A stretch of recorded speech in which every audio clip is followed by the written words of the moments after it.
Hello everyone, this is Rahul Meena. Welcome you all in the official YouTube channel of अड्डा 24/7। दोस्तों, आज का video उन बच्चों के लिए है जो कि 2026 में नाबार्ड ग्रेड ए को टारगेट कर रहे हैं और जो प्लान कर रहे हैं कि अभी इस एग्जाम की प्रिपरेशन के लिए राइट टाइम कौन सा है। तो इसी बारे में दोस्तों आज का हम डिस्कशन रखेंगे और इसके बाद भी अगर आपके किसी तरह के कोई डाउट्स बनते हैं, क्वेरी बनती है तो कमेंट बॉक्स में ज़रूर से बताइएगा। तो बिना किसी देरी के शुरुआत करते हैं। दोस्तों, सबसे पहली चीज तो देखिए, नाबार्ड ग्रेड ए एक बहुत बड़ी अपॉर्चुनिटी आप सभी के सामने है ना, जहां पर आप लोग ऑफिसर लेवल पर आपकी एंट्री होती है नाबार्ड के अंदर। और दोस्तों, नाबार्ड में जो आपके प्रमोशन है वो फास्ट होते हैं कंपेयर टू आरबीआई। ये एक छोटी ऑर्गेनाइजेशन है तो यहाँ पर आपके प्रमोशंस थोड़े से फास्ट भी होते हैं। सैलरी काफ़ी बढ़िया है, पर्क्स अलाउंसेस काफ़ी बढ़िया है इसके अंदर। तो हर वो चीज़, हर वो फैसिलिटी आपको प्रोवाइड की जाती है जो आपको चाहिए रहती है। सो दोस्तों, अगर आपका टारगेट है ना, तो इस पर आपको काम करना शुरू कर देना चाहिए, है ना। बेसिक इन्फॉर्मेशन एटलीस्ट आपको निकालना शुरू कर देना चाहिए इसके लिए। अब देखिए, उसके बाद में अगर थोड़ी सी बात अगर और की जाए इस एग्जामिनेशन के बारे में, कि कुछ बच्चे ऐसे होते हैं ना कि नोटिफिकेशन सर कब आ जाएगा, हम उसका वेट कर लेते हैं, उसके बाद अपनी प्रिपरेशन शुरू करते हैं। तो देखिए, एक यहाँ पर हमने एक तरह से ट्रेंड रखा है पिछले कुछ सालों का, जो आपको क्लियर कर देगा कि कब कब नोटिफिकेशन आपका देखने को मिला है। तो दोस्तों, यहाँ पर आप देखोगे कि 2020 में जनवरी में ही नोटिफिकेशन आ गया था आप लोगों का, ठीक है, 16 वैकेंसीज के साथ में। उसके अलावा 21 में जुलाई के अंदर आया था, 2022 में जुलाई में नोटिफिकेशन आया था, 2023 में सितंबर में आया था, 24 में जुलाई के अंदर आया था, 25 में नवंबर में नोटिफिकेशन आया था, ठीक है। तो दोस्तों, इस हिसाब से अगर देखा जाए तो आपका जो नोटिफिकेशन है कहीं ना कहीं जुलाई के इर्द गिर्द देखने को मिल सकता है, शायद, मे बी पॉसिबल, है ना। तो जैसे अभी हमारा क्या चल रहा है, फेब्रवरी चल रहा है, तो फेब्रवरी है, मार्च है, अप्रैल है, मई है, जून है और फिर जुलाई है। मतलब 5 to 6 मंथ की टाइम ड्यूरेशन हमारे पास अभी बची हुई है इसके लिए, ठीक है। और मतलब लगभग अगर देखा जाए तो 2026 का नोटिफिकेशन कहीं ना कहीं हो सकता है कि जुलाई के आसपास आपको देखने को मिल सकता है। इस बार डिले हुआ है, लेकिन ऐसा हर बार नहीं होता है, ठीक है। सो प्रिपरेशन तो कर लेना चाहिए आपको अभी से स्टार्ट। अब देखिए, इसके कई सारे पॉइंट्स है कि क्यों हमें स्टार्ट कर लेना चाहिए प्रिपरेशन। क्योंकि देखिए दोस्तों, जब कभी भी हम किसी एग्जाम को टारगेट करते हैं, है ना, किसी भी एग्जाम की बात कर लें, तो उसके सिंपल से 4 पिलर्स होते हैं, 4 सक्सेस रूल्स हैं अगर आपको उस एग्जाम को क्रैक करना है तो, ठीक है। उसमें सबसे पहली अगर बात कर ले तो सबसे पहले आता है उस एग्जामिनेशन का सिलेबस। आपको ये जानना जरूरी है कि हमारा एग्जामिनेशन का सिलेबस क्या है, क्योंकि नाबार्ड के अंदर आपको पता है कि फेज 1 के अंदर 8 सब्जेक्ट्स होते हैं, फेज 2 भी आपका होता है इसके अंदर, है ना। तो प्रॉपर सिलेबस का आपको नॉलेज होना जरूरी है कि मुझे कितना पढ़ना है, क्या क्या पढ़ना है उसके लिए, है ना। उसके अलावा दोस्तों, एक पार्ट आता है हमारे पास क्या, पीवाईक्यूज का। आपको ये भी जज करना, मतलब थोड़े से एक्सप्लोर करने पड़ते हैं कि पीवाईक्यूज में देखने पड़ते हैं कि किस लेवल के क्वेश्चंस पूछे जाते हैं, हमारा क्या क्या सब्जेक्ट्स में किस डेप्थ तक मुझे पढ़ने की रिक्वायरमेंट है। वो सारी क्लैरिटी आपको मिलती है पीवाईक्यूज के थ्रू। उसके बाद दोस्तों, एक पॉइंट आता है हमारे पास में कि स्टडी प्लान, एक प्रॉपर स्टडी प्लान हो हमारे पास, ताकि हम एक टाइम ड्यूरेशन के अंदर उस सिलेबस को प्रॉपर वे में कंप्लीट कर पाएं, अपनी जो स्टडी है उसको और बेहतर तरीके से हम लोग मतलब कर पाए मेनली, है ना। फिर उसके बाद में बात आती है दोस्तों राइट सोर्सेस की, क्योंकि एक राइट रिसोर्स का सिलेक्शन करना बहुत ज़रूरी है, क्योंकि कई बार बच्चे गलत रिसोर्स के साथ प्रिपरेशन करके अपना सिलेक्शन खो देते हैं। तो आपको ध्यान रखना होगा कि एक राइट सोर्स का सिलेक्शन करें, उसके लिए थोड़ा सा चीज़ों को एक्सप्लोर करो अपने एंड पर भी, है ना। तो ये 4 पिलर जो हैं, इन पर तो काम करना शुरू कर देना चाहिए आपको। अगर आप किसी भी एग्जाम की को टारगेट करना चाहते हो, नाबार्ड को ही अगर निकालना है, तो इन चारों पर आपको काम करना ज़रूरी है और इसमें थोड़ा सा टाइम तो लगता ही है दोस्तों। उसके अलावा अगर बात कर ली जाए तो आपका जो एग्जामिनेशन है, आप सभी को पता है कि 3 फेजेस का अपना एग्जामिनेशन होता है ना, जिसके अंदर प्रीलिम्स का एग्जामिनेशन है, फिर मेंस का एग्जामिनेशन है, फिर इंटरव्यू, और तीनों ही आपको क्रैक करने होते हैं अगर आपका फाइनल सिलेक्शन आपको चाहिए रहता है। अब जैसे अगर आप नाबार्ड के एग्जाम पैटर्न की भी बात करोगे, है ना, ये सारी की सारी चीज़ें इसलिए बताना ज़रूरी है ताकि आपके दिमाग में क्लैरिटी बने कि भाई जितना जल्दी हो सकता है उतना जल्दी हम लोग शुरू कर दें अपनी प्रिपरेशन। क्योंकि दोस्तों, जैसे जैसे आप लोग इसकी प्रिपरेशन में चलते चलोगे ना, वैसे वैसे आपको चीज़ें समझ में और आने लगेगी, हाँ मैंने अच्छा किया कि मैंने जल्दी अपनी प्रिपरेशन शुरू कर दी है ना। अब जैसे यहाँ पर अगर बात कर ले तो आपके कुल मिलाकर दोस्तों 8 सब्जेक्ट्स होते हैं, जिसके अंदर आपका रीजनिंग है, इंग्लिश है, कंप्यूटर है, क्वांट है और डिसीजन मेकिंग है। देखो, ये जो 5 सब्जेक्ट्स आपको नजर आ रहे हैं यहाँ पर, ये 5 सब्जेक्ट्स क्या होते हैं, क्वालिफाइंग होते हैं, कि आपको इनको क्वालिफाई करना जरूरी है। ये स्टार्टिंग के जो 5 सब्जेक्ट्स है, इनको आपको क्वालिफाई करना जरूरी है, लेकिन बिना पढ़े बच्चे क्वालिफाई नहीं कर पाते। बहुत से बच्चे फेज 1 से भी बाहर होते हैं, प्रीलिम्स के एग्जाम से बाहर होते हैं। उसके अलावा ये जो 3 सेक्शंस आपको नजर आ रहे हैं कि जनरल अवेयरनेस वाला पार्ट है, इकोनॉमिक्स एंड सोशल इशू वाला पार्ट है, एग्रीकल्चर एंड रूरल डेवलपमेंट वाला पार्ट है। तो ये जो 3 सेक्शंस है, ये आपकी मेरिट डिसाइड करते हैं कि ये आपको सिर्फ क्वालिफाई करना है, ये मेरिट डिसाइड करेंगे जिसके थ्रू आपका सिलेक्शन होगा फेज 2 के लिए। तो 8 सब्जेक्ट्स को पढ़ना, उनको कवर करना, उनकी प्रैक्टिस करना और टाइम के साथ प्रैक्टिस करना, क्योंकि दोस्तों यहां पर ना कंपोजिट टाइम आपको दिया जाता है और इस 8 सब्जेक्ट्स को मैनेज करने के लिए हमारे पास सिर्फ 120 मिनट्स का टाइम होता है। तो टाइम मैनेजमेंट बहुत बड़ा यहां पर फैक्टर होता है हमारे लिए, और उस पर हम तभी काम कर पाएंगे जब हम टाइमली अपनी प्रिपरेशन को स्टार्ट कर दें, ताकि हमारे सब्जेक्ट्स टाइमली फिनिश हो जाए, हम लोग प्रैक्टिस वाले मोड पर आ जाए। और जब प्रैक्टिस वाले मोड पर आओगे तभी जाके आप 120 मिनट के अंदर इनको सबको टैकल कर पाओगे बढ़िया आराम से। तो ये बातें आप ध्यान रखिएगा कि मेरिट सेक्शंस में general awareness, economics, social issues और ARD, agriculture and rural development वाला पार्ट होता है, और ये क्वालिफाइंग सेक्शंस आप लोग के हैं, है ना।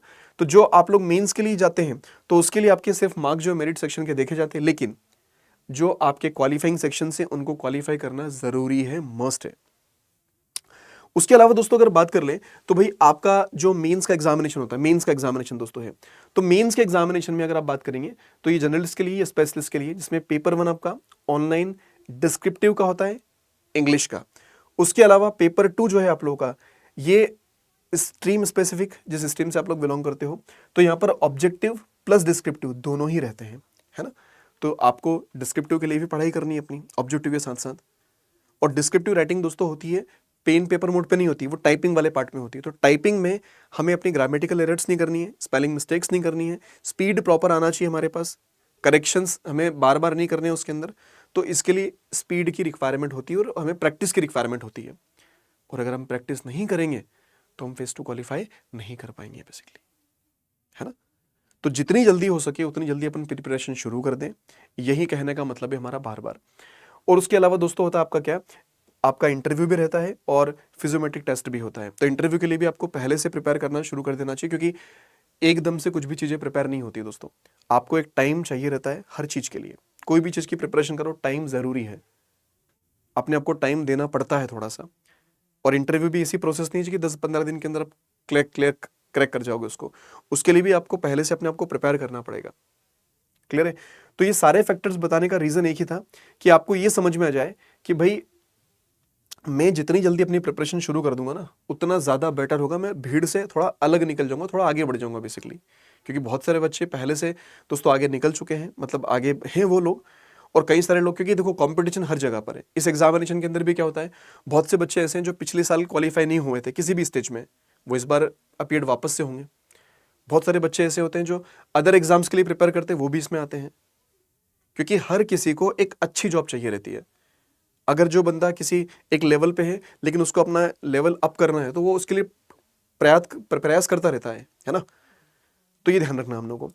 तो यहाँ पर देखो, अगर आप पहले से प्रिपरेशन स्टार्ट कर देते हो तो ये सारे के सारे पॉइंट्स आपके प्लस पॉइंट बन जाएंगे। जैसे सिलेबस कंप्लीट कर लोगे टाइम से, पीवाईक्यूज आप लोग प्रैक्टिस कर लोगे, सफिशिएंट टाइम रहेगा आपके पास किसके लिए, प्रैक्टिस के लिए, ताकि आप लोग क्विज पर काम कर लो, मिनी मॉक्स पर काम कर लो, सेक्शन वाइज टेस्ट पर काम कर लो, टॉपिक वाइज टेस्ट पर काम कर लो, फुल लेंथ मॉक पर आप काम कर पाओगे मेनली।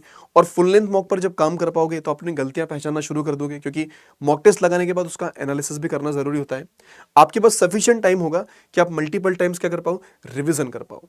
क्योंकि बहुत सारे बच्चे ऐसे होते हैं जो सिलेबस को बस एक ही बार कंप्लीट कर पाते हैं और एग्जाम आ जाता है, क्योंकि वो लेट शुरू करते हैं। अगर जल्दी शुरू कर दोगे तो टाइम से सिलेबस कंप्लीट हो जाएगा, आपके पास टाइम रहेगा कि आप सिलेबस को एक बार कंप्लीट किया तो 2 बार कंप्लीट कर लो, 3 बार कंप्लीट कर लो। Revision is very important. Clear बात। और दोस्तों एक बड़ी अच्छी बात कही जाती है कि भाई proper preparation prevents poor performance, है ना। उसके अलावा अगर बात कर ली जाए दोस्तों, तो टाइम तो यार ऐसा है कि हर बच्चे को उतना ही टाइम मिलता है, मतलब 24 घंटे का टाइम हर किसी को मिलता है। यूटिलाइज कर लोगे तो अच्छी बात है, इंतजार करते रहोगे तो टाइम तो अपनी स्पीड से निकलता ही जा रहा है, रेत की तरफ फिसलता, बोलता ना, रेत की तरफ फिसलता रहता है टाइम। टाइम किसी के लिए नहीं रुकता, टाइम किसी के लिए नहीं रुकता, वो अपने आप अकॉर्डिंग चलते रह रहा है। जो बच्चे सोच रहे थे कि मैं जनवरी में अपनी प्रिपरेशन की जर्नी स्टार्ट करूंगा, तो जनवरी खत्म हो गया, अब फरवरी आ गया। अब कुछ बच्चे सोच रहे होंगे चलो फरवरी में सर थोड़ा सा वेट करता हूँ, अभी ये जो वीक है पूरा का पूरा, पता ही आप सभी को किस तरह का वीक चलता है ये पूरा, है ना। तो लोग सोचते हैं कि चल मैं सर फरवरी निकल जाए, मैं मार्च से शुरू करूँगा। और ऐसे करते करते करते करते महीने निकल जाए, दिन निकलते हैं, फिर महीने निकलेंगे, फिर वापस से 2027 हो जाएगा। तो दोस्तों आपको ध्यान रखना है कि अगर आप सोच रहे हो कि एक राइट टाइम आएगा तब मैं अपनी प्रिपरेशन स्टार्ट करूंगा, तो राइट टाइम कभी नहीं आता है। अभी का जो टाइम है वही राइट टाइम है। क्योंकि ना तो हम आने वाले कल में ज़्यादा कुछ कर सकते हैं, ना बीते हुए में ज़्यादा कुछ कर सकते हैं। जो भी अपन कर सकते हैं वो अपने प्रेजेंट में कर सकते हैं। तो अपने प्रेजेंट को अगर सुधार लोगे आप लोग, तो आपका आने वाला कल जो है वो ऑटोमेटिकली सुधर जाएगा। तो जो भी बच्चे सोच रहे हैं कि कब है राइट टाइम इस एग्जाम को प्रिपेयर करने के लिए, तो भैया वो अभी है। लग जाओ अभी से। अभी से जो आप लोग कर सकते हो इस एग्जामिनेशन के लिए वो करना शुरू कर दीजिए।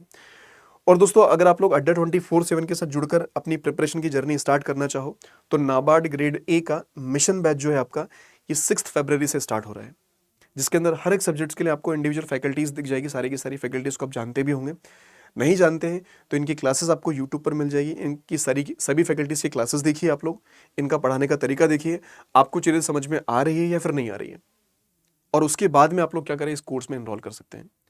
आपको अगर लग रहा है कि सर मुझे आरबी मतलब नाबार्ड ग्रेड ए के साथ साथ मुझे आरबी ग्रेड बी भी टारगेट करना है, आईबीपीएस एसओ भी देना है, एसबीआई सीयूबी भी देना है, और कई सारे मल्टीपल एग्जाम्स होते हैं बैंकिंग के, एसएससी के, या सॉरी नॉट एसएससी, बैंकिंग और रेगुलेटरी बॉडीज के, तो उनके लिए आप लोग क्या कर सकते हैं, बैंक महापेक प्लस में भी एनरोल कर सकते हैं by using the same referral code which is Y710। अच्छा, एनरोल कैसे करना है एक बार जरा वो भी देख लेते हैं। तो अगर आपका प्लान है कि हाँ सर मुझे एक ऐसा कोर्स मिल जाना चाहिए डेडिकेटेड वे में जो मुझे अपने एग्जाम के लिए प्रिपेयर कर पाए, तो आप लोग अड्डा 24/7 के साथ जुड़ सकते हो। क्योंकि दोस्तों अभी अगर सेल्फ स्टडी के बारे में सोचोगे, अगर आप फ्रेशर हो, बिगनर हो, तो सेल्फ स्टडी आपके लिए सही नहीं है फिर, क्योंकि टाइम वेस्ट होगा और समय बहुत ज़्यादा कीमती होता है हम लोगों के लिए यार।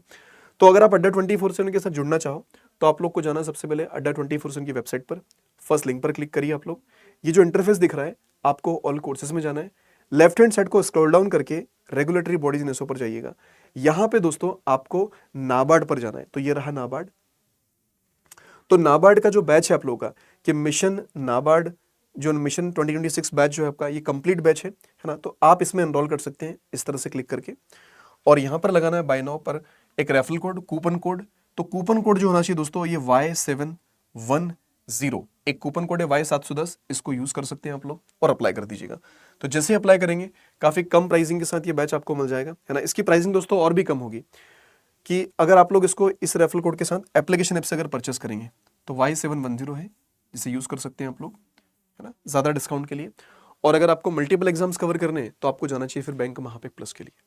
तो आज के लिए इतना ही, मिलते हैं फिर अगले सेशन में। Thank you so much for joining this session, and अगर कोई भी डाउट हो, क्वेरी हो, कमेंट बॉक्स में दोस्तों जरूर बताइएगा। Thank you so much, bye bye, take care, all the best.